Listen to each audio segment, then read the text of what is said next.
शादी के एक हफ्ते बाद जब मेरे पति मुझे उस कमरे में छोड़कर आए तो मैं काफ़ी डरी हुई थी और मन में कई सवाल उमड़ रहे थे। आखिर मेरे पति ने मेरे साथ इतना बड़ा धोखा क्यों किया? आखिर मैं उनकी धर्म पत्नी थी। बाकायदा उन्होंने पूरे रीति रिवाज से ब्याह कर लाए थे मुझे, पर उन्होंने इस झूठे रीति रिवाज के चक्कर में मेरी ज़िंदगी को दांव पर लगा दिया। मैं उन्हें कभी माफ़ नहीं करूँगी इसके लिए। मेरा नाम काजल है। कॉलेज ख़त्म होने के तुरंत बाद ही मेरे माता पिता मेरे लिए रिश्ता ढूंढना शुरू कर दिए, पर मैं अभी शादी नहीं करना चाहती थी। मुझे आगे पढ़ना था। मैं लॉयर बनना चाहती थी, पर मेरी इच्छा जानकर भी मेरे माता पिता इस बात के लिए राजी नहीं हुए, बल्कि उन्होंने कहा कि अगर तुम्हें पढ़ने का इतना ही शौक़ है तो शादी के बाद पढ़ लेना, पर मैं अभी कुछ नहीं सुनूंगा, क्योंकि मैं नहीं चाहता कि तुम्हारी शादी की उम्र निकल जाए। अगर एक बार शादी की उम्र निकल गई तो ना अच्छा लड़का मिलेगा और ना अच्छा परिवार, इसलिए चुपचाप ससुराल जाने की तैयारी करो। कुछ लड़कों को देखने के बाद एक लड़का मेरे माता पिता को पसंद आया। मुझे भी लड़के का फ़ोटो दिखाया गया। वैसे तो लड़का ठीक ठाक था, अच्छे संपन्न परिवार का था, पर फिर भी मुझे कुछ जच नहीं रहा था। पर मेरे पसंद और नापसंद से घर वालों को कोई लेना देना नहीं था, इसलिए लड़के के परिवार को हमारे घर बुलाया गया। वे लोग मुझे देखे और मुझे पसंद कर लिए।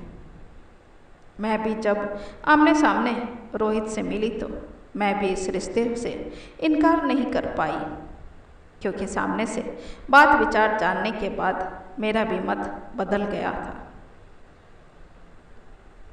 वैसे तो हमारी बातचीत अकेले में नहीं हो पाई, पर मैं चाहती थी कि शादी से पहले हम एक दूसरे को थोड़ा बहुत जान लें। इसलिए मैं पहले अपनी माँ से बोली कि मुझे एक बार शादी से पहले लड़के से बातचीत करना है, पर मेरी माँ इस बात के लिए राजी नहीं हुई। उल्टा मुझे ही सुनाने लगी, शादी से पहले लड़के से मिलना जुलना हमारे संस्कार में नहीं है, इसलिए तू भी इस फालतू की जिद को छोड़ दे। माँ के ऐसा कहने पर मैं काफ़ी उदास हो गई, पर कोशिश करना नहीं छोड़ी, क्योंकि न जाने क्यों मुझे कुछ अटपटा सा लग रहा था रोहित और उसके घर वाले। बस इसलिए मैं कुछ दिनों बाद अपनी भाभी के पास गई और उन्हें अपने दिल की बात बताई। भाभी मेरी भावनाओं को समझकर भैया से इस विषय में बात की, पर भैया सुनते ही गुस्से से भड़क गए और कहने लगे, ये सब आज के ज़माने का दिखावा है।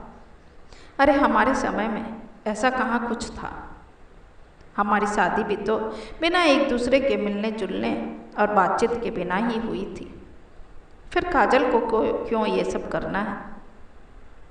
भैया की तीखी बात सुनकर भाभी ने उन्हें काफ़ी समझाया और बोली, काजल आज की पीढ़ी की लड़की है, पढ़ी लिखी है, अच्छा बुरा जानती है, इसलिए अगर लड़के से मिलकर बात ही करना चाहती है तो इसमें बुराई ही क्या है?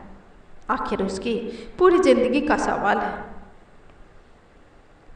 खैर, भाभी के काफ़ी समझाने के बाद भैया इस बात के लिए मान जाते हैं और भाभी को कहते हैं कि वो पापा से बात करेंगे इस विषय में, पर उम्मीद नहीं रखने कि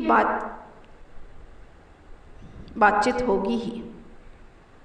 मुझे भी पता था कि मैं जिस परिवार से हूँ वहाँ ऐसी बातों की उम्मीद नहीं रख सकते हैं, क्योंकि मेरे भाई जो हमारी पीढ़ी के हैं, जब उन्हें इस बात से इनकार है तो फिर पापा तो और पुराने ज़माने के रूढ़िवादी इंसान हैं। खैर, इंसान के लिए उम्मीद की एक किरण भी काफ़ी होती है, और मैंने भी वही उम्मीद की किरण पकड़ कर रखी थी। भैया मौका देखकर पापा के सामने ये बात रखें। पापा सुनते ही गुस्से से चिल्लाने लगे कि हमारे घर की बेटियों को यह अधिकार नहीं है कि वो शादी से पहले अपने होने वाले पति से मिले जुले या बातचीत करें। पर भैया के काफ़ी समझाने के बाद पापा राजी हो गए। उन्होंने ये बात रोहित के पापा के सामने रखी, पर रोहित के पापा इस बात से काफ़ी नाराज हो गए और गुस्से से कहने लगे, क्या हम आप लोगों को गैर जिम्मेदार लगते हैं या हमारे संस्कार में आपको कुछ कमी लगती है जो आप ऐसी बातें कर रहे हैं? हमारे यहाँ शादी से पहले लड़का लड़की ना बात करते हैं और ना मिलते जुलते हैं। यदि आपको लगता है कि हमारी सोच खराब है तो आप यहाँ से रिश्ता तोड़ सकते हैं, हमें कोई ऐतराज नहीं होगा। उनकी ऐसी बातें सुनकर मेरे पापा काफ़ी डर गए। उन्हें डर था कि शादी फिक्स हो चुकी है और अब तक शादी की जानकारी सभी रिश्तेदारों को, दोस्तों को, समाज में जा चुकी है। अगर अब टूटती है तो समाज और बिरादरी में काफ़ी बदनामी होगी, इसलिए वो लोक लज्जा के डर से इस बात को यहीं दबा दिया। बाद में मुझे भी आकर मेरे पापा ने समझाया कि जो चीज़ अभी मुमकिन नहीं है उसके बारे में जिद करने से कोई फ़ायदा नहीं है, इसलिए जैसा सब चाह रहे हैं वैसा ही होने दो। मैं भी अपने पापा का मान रखा, क्योंकि उन्होंने अब तक जो कुछ भी किए वो सिर्फ और सिर्फ मेरी खुशी के लिए ही किए थे।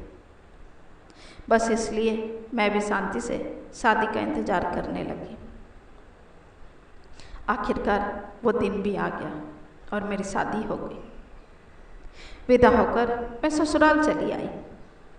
सुहागरात के दिन हम दोनों एक दूसरे को जान पहचान किए और हमारे बीच वो सब कुछ हुआ जो एक नए शादीशुदा जोड़े के साथ होता है। खैर, शादी के एक हफ्ते तक सब कुछ अच्छे से गुजर रहा था, पर उसके बाद एक रात मुझे मेरा पति एक कमरे में ले गए और मुझे बैठाकर वो कहीं और चले गए। मैं थोड़ी देर यूं ही बैठी रही, फिर वो अपने छोटे भाई को लेकर आए और मुझसे कहने लगे, मेरा भाई तुम्हारे साथ संबंध बनाना चाहता है और ये इस घर की परंपरा भी है जो तुम्हें निभानी पड़ेगी। रोहित की बात सुनकर मेरे तो पैरों तले की जमीन खिसक गई। मैं पल भर के लिए शून्य और निशब्द हो गई और अपने पति की बेशर्मी को एकटक निहारने लगी। फिर मैं गुस्से से चिल्लाते हुए कहने लगी, आपको ऐसी बातें बोलने में तनिक भी शर्म नहीं आई? अरे आप अपनी धर्म पत्नी को ऐसे शर्मनाक हरकत करने के लिए बोल रहे हैं? छी, शर्म आनी चाहिए आप लोगों को। मेरे इतना कहने पर भी रोहित के मुंह पर तनिक भी शर्म नहीं दिखाई दिया। उल्टा वो कहने लगे, इसमें शर्म की क्या बात है और इसमें गलत ही क्या है? मैंने भी अपनी भाभी के साथ संबंध बनाए और वैसे भी हम एक परिवार के हिस्सा है, तो हिस्सेदारी भी बराबर का होना चाहिए ना। दूसरी बात, यह हमारे घर की परंपरा है कि हम आपस में एक दूसरे को खुश रखते हैं और एक दूसरे को खुश रखने में कोई बुराई नहीं है। पति के मुंह से यह सब सुनकर मैं स्तब्ध रह गई। मैं हैरान थी और सोच रही थी कि मेरी शादी ऐसे कैसे नीच घर में हो गई है। उस दिन मेरे ना कहने के बाद भी मेरे साथ जोर ज़बरदस्ती किया गया। मुझे मजबूरन अपने देवर के साथ सोना पड़ा। पर बात यहाँ ख़त्म नहीं हुई थी। शादी के कुछ दिनों बाद मेरे ससुर एक दिन मेरे साथ बदतमीजी करने लगे। मुझे इधर उधर छूने लगे, जो मेरे लिए असहनीय था और किसी सदमे से कम नहीं था। मैं गुस्से से लाल पीली होते हुए अपने ससुर के द्वारा किए करतूत को अपने पति को बताया, पर जब रोहित ने इसका जवाब दिया तो मैं अंदर से कांप उठी। रोहित ने कहा कि मैंने पहले ही तुम्हें बताया था कि हम एक परिवार हैं और यहाँ एक दूसरे की खुशी का पूरा ध्यान रखा जाता है। और जहाँ तक पापा की बात है तो उनका पूरा अधिकार है तुम पर, इसलिए उन्हें खुश रखना तुम्हारा धर्म है।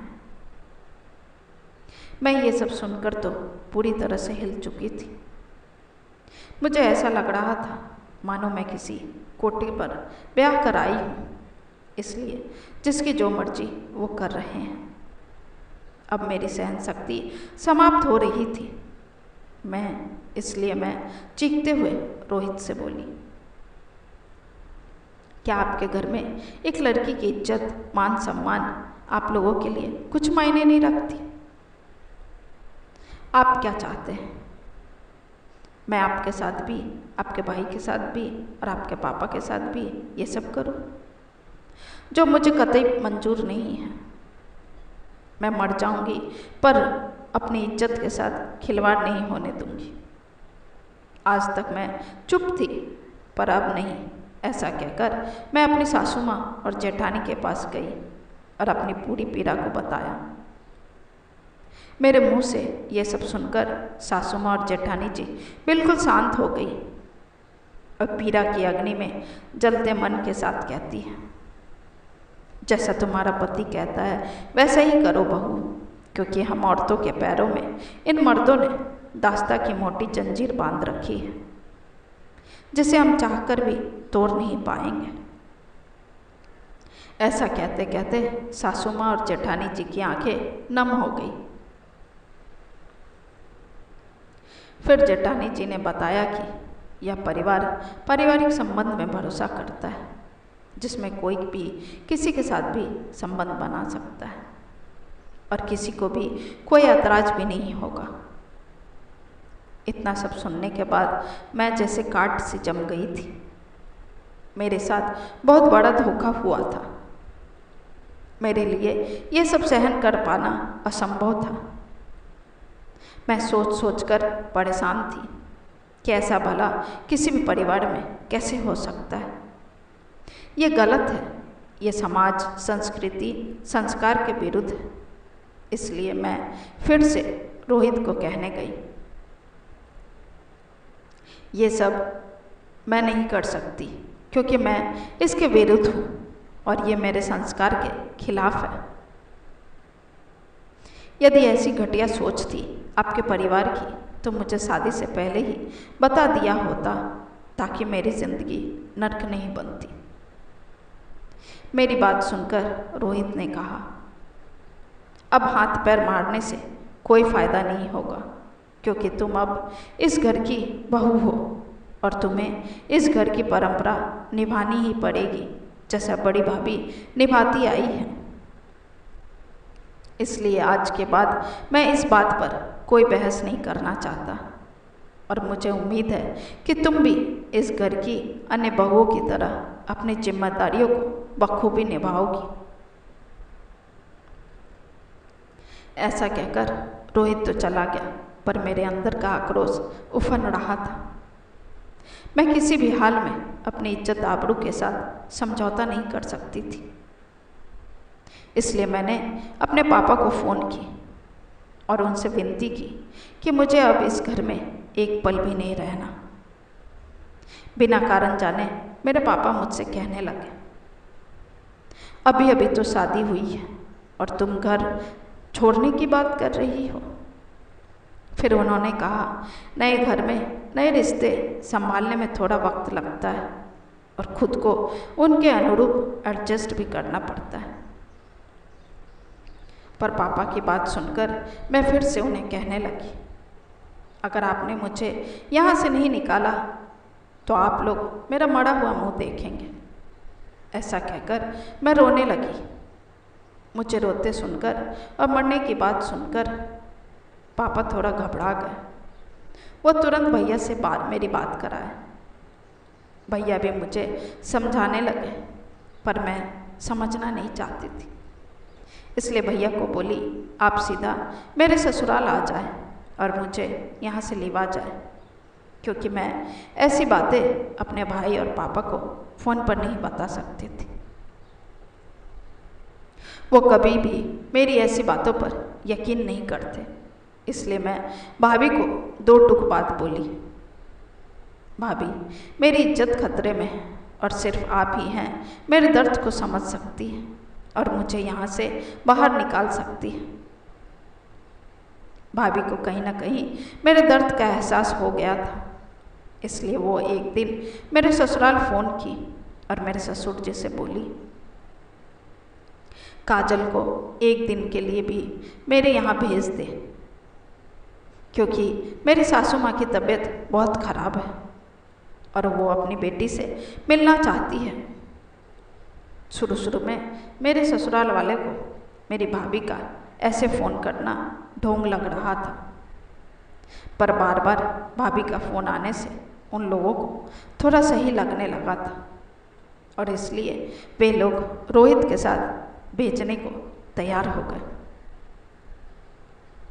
पर ऐन मौके पर रोहित को कुछ ज़रूरी काम आ गया, इसलिए वो जाने से रहा। तब काजल के भाई को फ़ोन किया गया कि वो आकर अपनी बहन को यहाँ से ले जाए।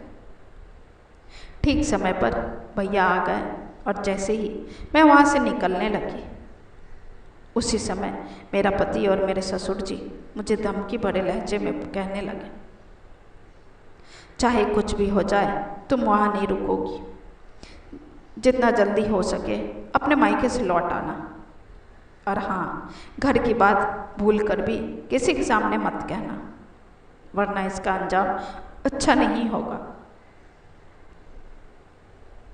उनकी बात सुनकर मैं सिर्फ सिर हिलाकर झूठी हामी भर दी, पर अपने मायके पहुंचकर मैं माँ को पकड़कर फूट फूट कर रोने लगी। मुझे समझ नहीं आ रहा था कि ऐसी घिनौनी बात अपने पापा और भाई को कैसे बताऊं। क्या वो यकीन करेंगे मेरी बातों पर? बस यही सोचकर चुपचाप सिसक सिसक कर रो रही थी। मुझे ऐसे सिसक सिसक कर रोते देखकर भाभी को कुछ अच्छा नहीं लगा।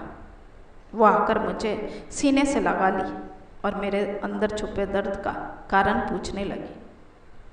मैं भी सच बताना चाहती थी, मुझे भी उस नर्क से निकलना था, इसलिए मैंने भाभी को सब कुछ सच सच बता दिया। मैंने कहा वो पहला ऐसा पति होगा जो अपनी धर्मपत्नी को अपने देवर, अपने जेठ और अपने ससुर के साथ संबंध बनाने को बोलते हैं। उनका कहना है कि ये उनके घर की परंपरा है और वे लोग पारिवारिक संबंध स्थापित करने में यकीन रखते हैं। मेरी अब तक की बातें सुनकर भाभी भी हैरान थी। उन्हें भी बहुत गुस्सा आ रहा था उन लोगों पर। उन लोगों की घटिया सोच पर उन्हें दुख हो रहा था, क्योंकि उनकी नादान ननद उसके शिकार हुई थी।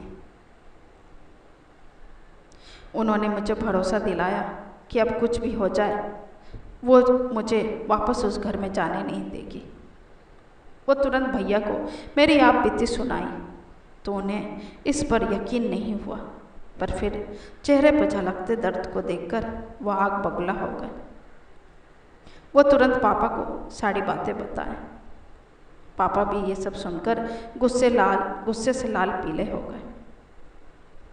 पापा भी अब मुझे उस घर में वापस नहीं भेजना चाहते थे, इसलिए वो भैया को बोले उन लोगों के खिलाफ पुलिस में शिकायत दर्ज करा दो, ताकि ऐसे नीच लोगों की अकल ठिकाने आ सके। अभी पापा और भैया की बातचीत चल ही रही थी कि तभी मेरे ससुर जी का फ़ोन आया और वो फ़ोन पर भैया को सुनाने लगे, अभी तक बहू घर वापस क्यों नहीं आई और उसे लेकर तुरंत यहाँ आओ। भैया तो पहले से ही गुस्से में थे, इसलिए ससुर जी को डांटते हुए कहने लगे, अब मेरी बहन कभी उस घर में वापस नहीं जाएगी जहाँ औरतों को नाजायज़ संबंध बनाने के लिए जोर जबरदस्ती किया जाए। घिन आती है मुझे आप लोगों के ऐसे नीच हरकत पर। ऐसा बोलकर भैया फ़ोन रखने ही वाले थे कि ससुर जी फिर से धमकी भरे लहजे में भैया से कहते हैं, मैं पुलिस में शिकायत दर्ज कराऊंगा। आप लोगों ने मेरी बहू को बहला फुसला कर अपने पास रख लिया है। भैया गुस्से से फ़ोन पटक देते हैं और पुलिस में शिकायत दर्ज करवाने चले जाते हैं। पुलिस भी ऐसा घिनौना सच जानकर दंग रह गए। पुलिस ने उन लोगों के खिलाफ जोर ज़बरदस्ती का रिपोर्ट दर्ज किया और उन्हें सज़ा भी मिला था। आज शादी को 6 साल बीत चुके हैं। सबकी ज़िंदगी नॉर्मल चल रही है, पर मेरी ज़िंदगी पूरी तरह से बर्बाद हो चुकी थी। काश मैं शादी से पहले रोहित से बातचीत कर पाती तो शायद आज मेरी ज़िंदगी खराब नहीं होती। शायद मैं अगर उससे मिली होती तो उसे जान पाती, समझ पाती, क्योंकि किसी को जानने बूझने के लिए मिलना ज़रूरी होता है। शादी एक पवित्र बंधन होता है। 2 लोगों के साथ 2 परिवारों का भी मिलन होता है। इसलिए अपने लाइफ पार्टनर को चुनने से पहले उसे अच्छे से जान पहचान कर ले, क्योंकि ये 2 लोगों की पूरी ज़िंदगी का सवाल होता है, जिसमें आप किसी अनजान शख्स के साथ अपनी पूरी ज़िंदगी बिताते हैं। अब यह पुराने ज़माने जैसी बात नहीं रही, इसलिए यह बहुत ज़रूरी है कि आपकी शादी जिसके साथ फिक्स हो रही है, शादी से पहले कम से कम 1 या 2 महीने तक आपस में बात जरूर करना चाहिए। अगर आज मेरी ज़िंदगी बच पाई थी तो वो सिर्फ़ और सिर्फ मेरी भाभी की वजह से, क्योंकि उन्होंने मेरी तकलीफ़ को समझा, उसे भाप कर ही मुझे उस दलदल से बाहर निकाल पाई, जबकि मेरी कोई गलती नहीं थी। उल्टा मेरे ऊपर समाज ने तलाकशुदा का थप्पा लगा दिया। गलती थी तो उन लोगों की जिसने ऐसी झूठी परंपरा बनाई थी, उनकी घटिया सोच की। थप्पा नहीं लगाना था तो उन पर लगाए जिन्होंने मेरे जीवन को नर्क बना दिया। आज के समय में चाहे लड़की हो या लड़का, मैं सबसे यही गुजारिश करती हूँ कि आप अगर शादी के लिए लड़की देख रहे हैं या लड़का देख रहे हैं तो कुछ करे या ना करे, कुंडली मिलाएं या ना मिलाएं, पर आप लोग फ़ोन पर बात जरूर करें, एक दूसरे के साथ समय जरूर बिताएं, एक दूसरे को समझें, परखें, तभी शादी के बंधन में बंधें।